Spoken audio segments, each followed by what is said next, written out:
If you are joking, stop it. And if you are playing, stop it.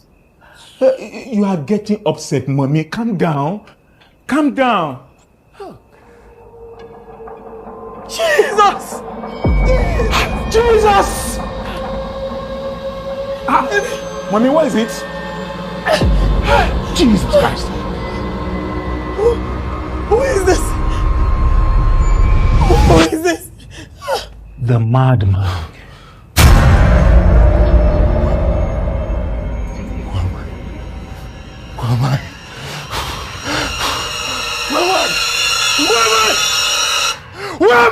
Guys, episode 6. Who else screamed while watching the last scene? Like, I screamed so much, I felt like I almost screamed out the house. I'm not even joking, because nowhere in the wildest of my predictions and the wildest of my thinking would I have thought that when Baba was telling Rambo or the hunter that the cloth, you know, can decide or can take whatever it wants once he uses it.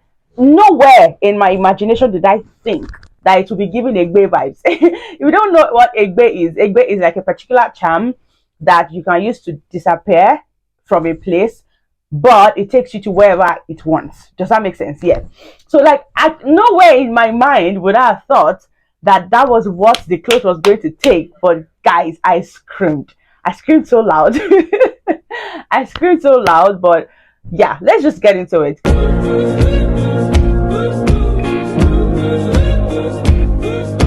Hey guys, welcome back to my channel. If you're new here, my name is Lami, and on this channel I talk about films, movies, review, and we have conversations and all that good stuff. In this video I will be analyzing, reviewing Abattoir season 5 episode 6, and yeah, I'll just give you a summary. We'll talk about the lessons, the things I find interesting, and of course I'll give you guys my expectation of episode 7. So in episode 6 we got to see more of Akin's family. Camilla's birthday happened. During the birthday, Natalie showed up, poisoned Camilla, took Akin and his wife to the hospital. Now they're like in between, fighting for Camilla's life, deciding whether Akin should go back to Natalie, because Natalie wants Akin back and doesn't want him to have another child from another woman. Does that make sense? Because she claims to be pregnant for him. Because let's be honest, Natalie is she's very somehow like that. I'm very sure she's not pregnant. She just wants to use that one to hook him. Chief Sonia and Officer Gabriel are still in the middle of their back and forth. Like I said in the last episode, there is a limit to which you can have someone in custody before you have to release them or get them a lawyer if you think you have proof. Yeah. So Chief Sonia has demanded for his lawyer, which led to having a conversation with Papa Gbero, and Papa Gbero had that opportunity to talk to Officer Gabriel, and yeah, that now led them to the lawyers, which is Gbero and Mr. Adegbola, having a conversation about how to help Chief Juro Sonia. Then for the brothers, they are just still at the hospital trying to like help what's her name now? Eva's family. And Martins was, throughout the episode, Martins was in the room with Rambo, the hunter. So we didn't get to see Martins until like the last scene. Mama Gbero, on the other hand, had a dream, a vision that he didn't exactly share with Mama Gbero until like the the later part of the episode. And let's just say that Baba Gbero stressed Mama Gbero throughout this episode.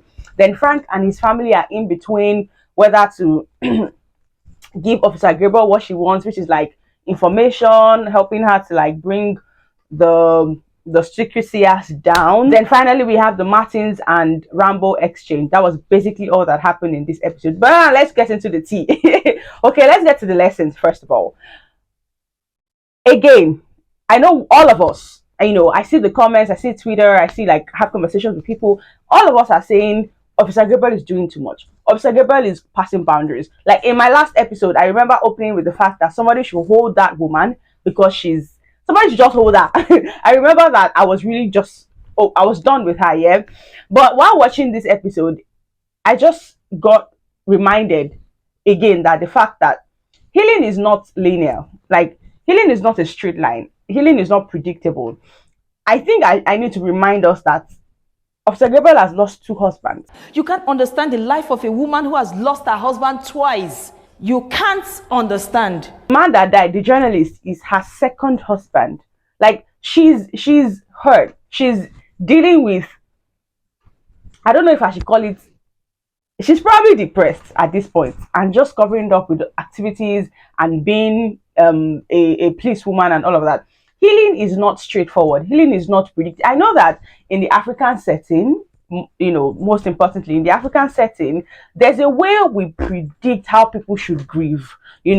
Like, a family loses someone after a couple of weeks or after a couple of months, we expect that everybody should be back and moving on. So if there's one person who maybe after a year still is not back on their normal self, we start to say things like, but you should have recovered. But no, like, healing is not predictable. Healing is not linear. It's not a straight line. I just feel like, as much as we're still talking about Officer Gabriel and the fact that she's overstepping and she's doing too much, we should also extend grace to her, because she's really hurt. You see all those little tears we see her cry. She has not cried. I feel like she has not cried. She has not dealt with the depth of the hurt she's going through. She has not cried. For her to say something like, what's there to live for? She's at a state of hopelessness, and I'm glad Baba Gbero had the opportunity to talk to her, because the phone call was not even for her and Baba Gbero, but I'm glad that Baba Gbero took the chance and took that opportunity to just talk to her, which is another thing I kind of learned from the episode, that every opportunity we have to encourage one person, encourage a friend, encourage a brother, please take it. You don't know how much that you're doing well, you're doing good, well done on that, would lift someone's spirit. You don't know how much that I love how you do this, I love just that little encouragement. You don't know how much it will go in that person's life. Yeah, I know that Officer Gabriel kind of just told Baba Gbero off and was like, don't call me your daughter, don't ever, that kind of thing. But I tell you, a seed has been planted. A seed has been planted. Those words kind of would make her remember that there's still hope, or at least somebody cares about me, or at least reminded her of her son, barest minimum. Even if everything Baba Gbero said did not do anything, let's just say that it reminded her about the fact that there's still her son to live for. Because from a state of hopelessness, she can go, she can do anything to get the justice that she wants. Yeah. So yeah, those are like the first two things I decided to point out first. Now let's talk about spiritual community. Let's talk about just having a community of people, not church.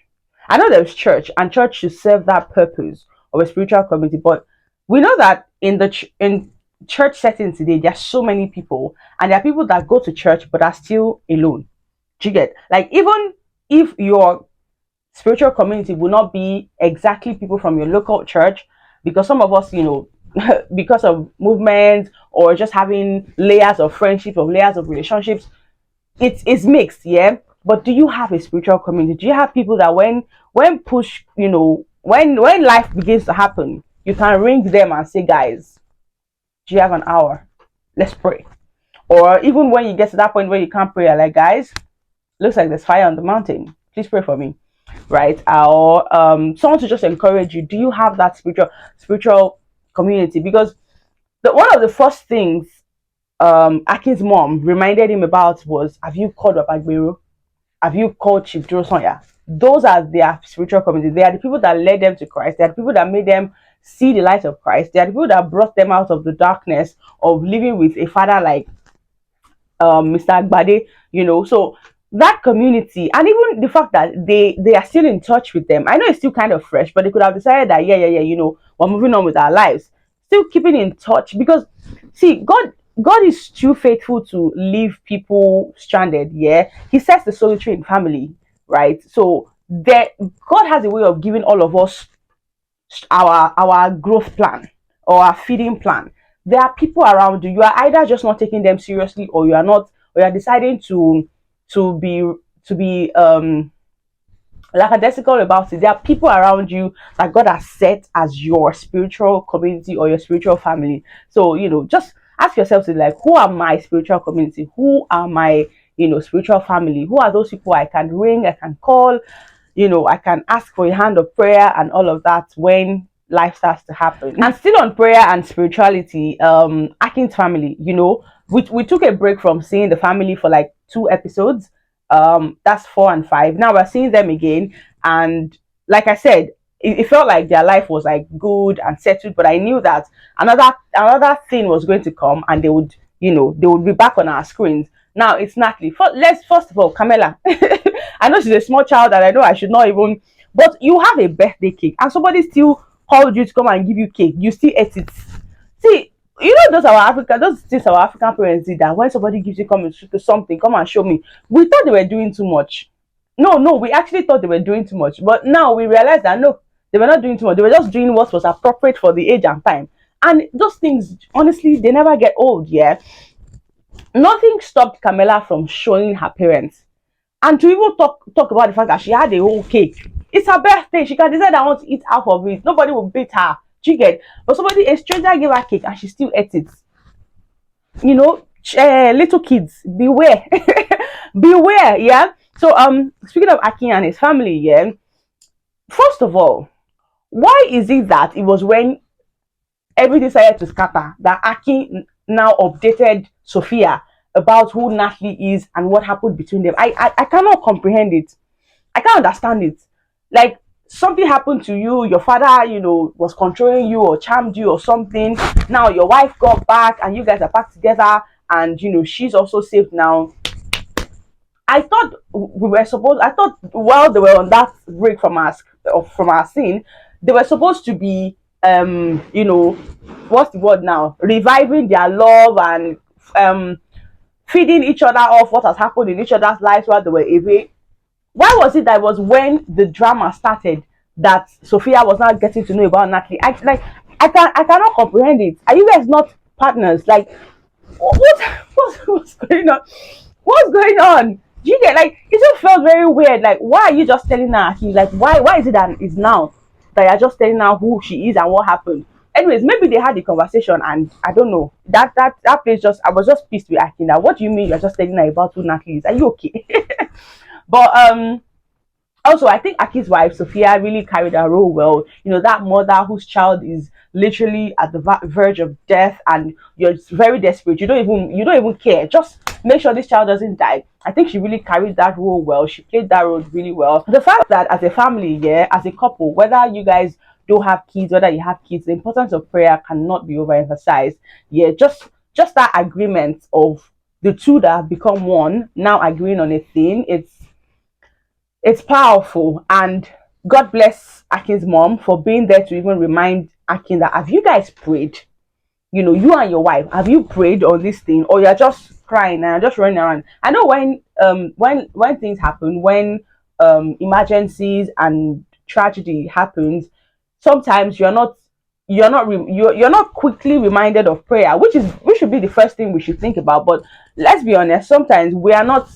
That's not the first thing we do, or that's not the first thing we think about. Thank God for Akin's mother that reminded them. And did you notice that they still did not pray? Did you notice that yes, they had an argument and everything went, yam pepper scatter, but they still did not pray. And it's just baffling. Like, prayer, yeah, prayer, as tough as, even if it's as little as help us to know what to do or lead us aright in this moment, it will still go a long way, right? So yeah, as couples, as whatever, pray. While we all can't stand Officer Gabriel, another person that I honestly cannot stand right now is Bero. And you know that I never hid my Bero hatred.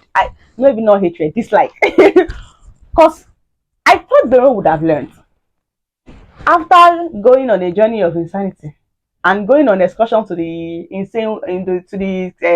the psychiatric hospital, wherever he was, he still had the audacity. See, it's just his consistency, like Bamiloye said on Twitter. It's his consistency for me. It's consistency for just not liking the entire Martin family and Chief Josiah and everything that just comes from Martin. I don't know if he is jealous of Martins, because it feels like Martins came and took his place in the family or in the heart of Baba Gbero, and he has said it before doing his wedding plans with his girlfriend that died. I can't even remember her name now. Yeah, whatever. He kind of said it that Martins has taken, Martins is now your son, Martins is like, is that what is paining him, or there's something else? Because why is he always against Martins? And he is he has not learned. Like I said, he has not learned, and God bless Baba Gbero for being a father who doesn't hold back, for being a father who is quick to call him out on his nonsense. Like, is this the advice you're giving them at your workplace? Is this how you're using your brain? Like, walk me through your reasoning. Yeah, but the lesson I really wanted to bring out from that place is the fact that as much as believers, all of us were fighting from victory. We're also fighting different battles. It's almost like we all forget. Case in point, Bero is enjoying the privilege of having parents that are believers and are rooted in Christ and are, following the ways of Christ, and discerning, are prayerful, and all of that. So let's be honest, the except the one he went to cover himself, went to put his hand himself, the battles, quote and unquote, he has to fight as a person are not as enormous as that of Martins. Martins didn't have praying parents. Martins literally has to fight his parents' battles, his own battles, before he can even think of, oh, now let me start a family and all of that.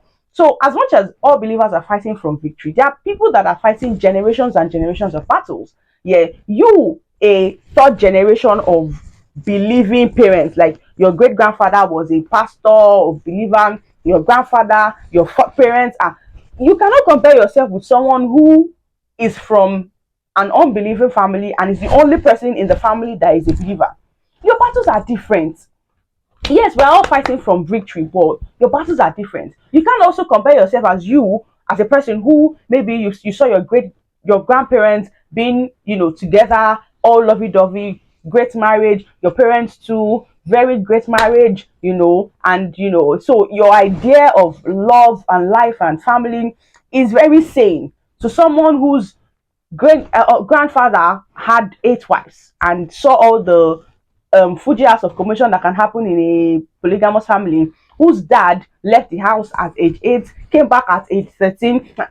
It's messy. Like, people are fighting different battles. Yes, we are all fighting from victory, but we are fighting different battles. So it's almost like Bero cannot comprehend his privileges. Bero doesn't know his privileges. Maybe that's how I should say. He doesn't know. He doesn't know he doesn't have an understanding of the fact that life is different for different people. He's not fighting the same battles Martins is fighting, and I don't know if he would ever understand. But even if he doesn't understand, it's fine. Like, it's okay if he doesn't understand, because is talking like a spoiled child. And that's what he is at this point. He's talking like a spoiled child. And thank God for Mr. Adegbola that quickly saved his ass and was like, oh, he didn't mean it like that. What he meant was. But he didn't mean it. He mean it. They don't mean it. He didn't have sense. He didn't really know how to use his brain. Anyways, that's all that for the lessons I have. Let me know what are the lessons you saw from this episode, and what are the scenes you felt like, oh, you liked in particular.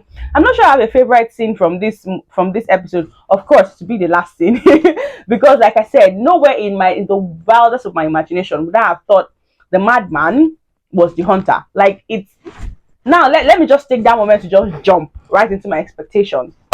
I just know that there is no way in the world Wagbero will let Rambo leave that house without getting saved. I know there is no way in the world, except he will disappear again. There is no way Wagbero will let Rambo leave that house without at least, healing or helping him to a level, right? And I really want to see how that will play out, because Rambo is not like every other person. Rambo is not like Martins. He came in as a young person. Rambo is not like Akin. He was close to death when he came in. Rambo is not like who else? Rambo is not like anybody's journey. Again, we are all fighting from victory. There's salvation for everyone and all of that, but we all have different journeys. Let's never forget that people are fighting literal demons, right? So for Rambo, his journey is different, and I really look forward to see how that will play out. Yeah. yeah, I just know that Papa Gbero is not going to let Rambo leave that house except he receives the life of Christ. And I'm really excited. Like, I'm really excited. I don't know, it excites me so much. I don't even know how to express it at this point. Another expectation I've mentioned in passing is the fact that Natalie is not pregnant. Like, there is no way in the world she's pregnant. I just feel, I have a knowing that she's not pregnant. I might be wrong, but I just know that Natalie she's too cunning. She's definitely not pregnant. Also, Natalie won't die. Sorry, Camilla won't die. It's either Akin tricks her to say, oh, he's back, and she'll give him the antidote, or they're going to get Babagbero and Babagbero to pray, or they will pray themselves, and and Camilla will actually be fine. What else? And wait, why is it that somebody poisoned Akin's child? Akin knows the person. He did not he did not report to the police. He did not call any law enforcement, anything. I know that he probably doesn't know where she is at the moment, but at least I don't feel like Akin is very laid back.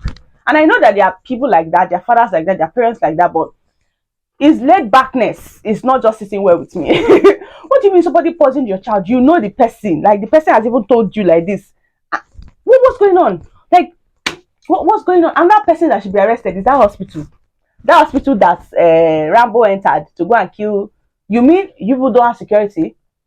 You mean you people don't have receptionists? You don't have anything? You mean that in all of that two people were inside the wall? There's a tendency for one person to kill one person. I don't know. It just doesn't sit well with me. A whole hospital does not have at least one person that will, maybe they'll first spray tear gas inside the room. I don't know. Maybe I just like to see violence. Because I'm like, what do you mean? What do you mean? Please explain, please. Sorry, maybe I'm just taking it too personal. Please, sorry. Pardon me. Maybe it's just me. I just like to see bat goes. Anyways, moving on. I also feel like I also want to know how Officer Gabriel got to the point where she's like, I think we're fighting the wrong battles, because they showed us like a snippet from episode 7. Like, what made her get to that point where she's like, Officer Pius, we've been fighting the wrong battles. I really want to know what happened. An expectation I think might happen, it might not play out that way, is I think Officer Gabriel would again think Martins is insane. Because explain to me why I know that it's protocol for them to count and announce their presence before they ambush, before they shall barge into a place, or where there's an hostage or something. I know it is procedure, yeah, but it just felt like it was they could have gone in earlier, but I get that place had to play out like that. And yeah, those are just my expectations. If you have any other expectations, please do let me know. Let me know if there are any other movies you'd like me to review or talk about, or any of the other conversations you'd like us to have on this channel. That's all from me for episode 6 and episode 7 that will be seen coming this Sunday. And I know 1 week is too long to be waiting for each episode, but that's all. That's what we're getting from Mount Zion. But we're fine with it. It's okay. We're not complaining. We're not complaining. Anyways, that is all from me for this week, and hopefully I'll see you guys in my next one. For now, bye.